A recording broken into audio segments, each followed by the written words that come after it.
welcome to the channel. So when I first got involved with mechanical keyboards and thinking about ergonomics and trying to improve that, one of the things that came up was the perception that going to a split keyboard is better for your wrists. So I think in people's minds, because your elbows are out here and your hands end up here, you sort of imagine you're doing this with your hands. But I don't do that. I haven't ever typed like that. And I think if you look at your hands when you're typing on one of these boards, I don't think you probably do either, because that is really uncomfortable. It's much nicer just to keep your wrists neutral like this, and you rest your hands over like this. And when you expand and close your hands, your fingers are actually going pretty much up and down. Even though your wrists are neutral through here, when you do this with your fingers, they are in line with the columns. And this ortholinear grid keyboard makes this even clearer. You can see as you do this, your hands are basically going in line with those columns.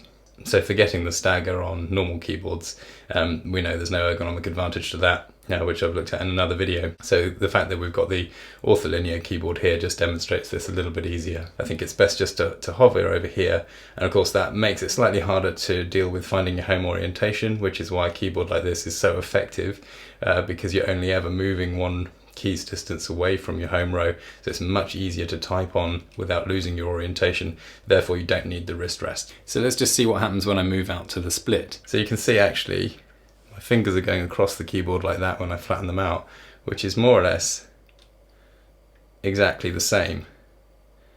So it's sort of J to L, J to L. So there's really no difference in the wrist angle between a split and a normal keyboard. And I think it's important to understand that when you're considering which one you should go for if you're having to make a choice between the two. There is an advantage to this one, but I don't think it's anything to do with your wrists. So when I first used this split keyboard, I think I probably had it something like this, and I was finding it quite awkward to type on, and I was sort of wondering why. And then I read on their website that you can twist it out like this, and people find that more comfortable. And I was like, of course, yes. So that makes sense. So it's much more like this. And then if you look at your fingers again, when I'm just opening and closing my fingers, they're now going in line with those columns. So let's just get a piece of paper and a bit of paint. Okay, so I must remember that I'm not going to use the keyboard after doing this. That's a definite. Right, so okay, I'm going to dip my fingers in there. Alright, so now let's imagine my hands are sort of in this position. I'm going to hold the paper with my thumbs actually. But then I'm just going to naturally do that. So I'm just trying to open and close my hands. You can see, obviously my little fingers have got a bit of an arc, so they're going to have to deal with that in real life a little bit.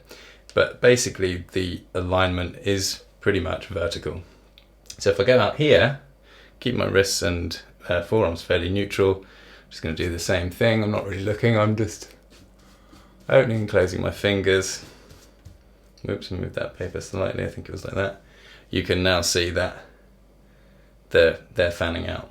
So really what happens when you move to a split, it's literally like chopping the board in half, and then your hand and that half of the board just moves out, pivoting at your elbow. So if it's not about the wrists, then what is the advantage of the split keyboard? And I do think there is an advantage. I think it comes down to your shoulders.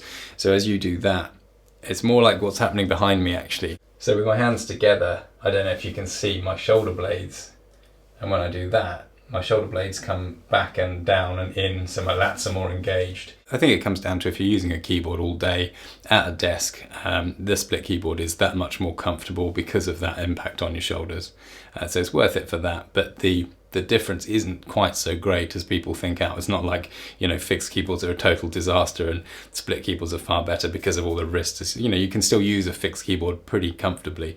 There's no issue with your wrists. It's all the same angles as when you're on the split keyboard. The only thing that's different is your back and your chest and your shoulders. And I've spoken to my personal trainer and a sports massage therapist about this, and they both really agree that having your arms out like this is much easier for your lats to engage and pull your shoulder blades down and in on your back, which is a much better posture. When your hands are like this, you're kind of conscious actually, you can kind of feel your shoulder blades, they sort of ping out as your shoulders and your elbows do this, and that's not ideal. But what's interesting is after using this keyboard and sort of familiarizing myself with the way my back feels when my shoulders are out like this, I can actually then consciously maintain that position and bring my hands back to this position here. So if you're aware of what you're doing with your shoulders and your back, you can maintain that posture with this keyboard as well. It's just a little bit sort of more natural to do that and more comfortable when you're on this keyboard. So I hope that's been an interesting little look at the difference between these two types of keyboard, and it's helped you kind of think a little bit about the differences if you're making a decision. Check out my other keyboard videos. I've gone into some detail on both of these keyboards, in fact. Don't forget to like and subscribe and share and all of that, and do get stuck in the comments below. I think we can discuss this in more depth. It's going to be really interesting hearing what you think about this issue with the split keyboard versus the fixed keyboard. So do get stuck in, and we'll carry on the conversation, and I'll see you in the next video.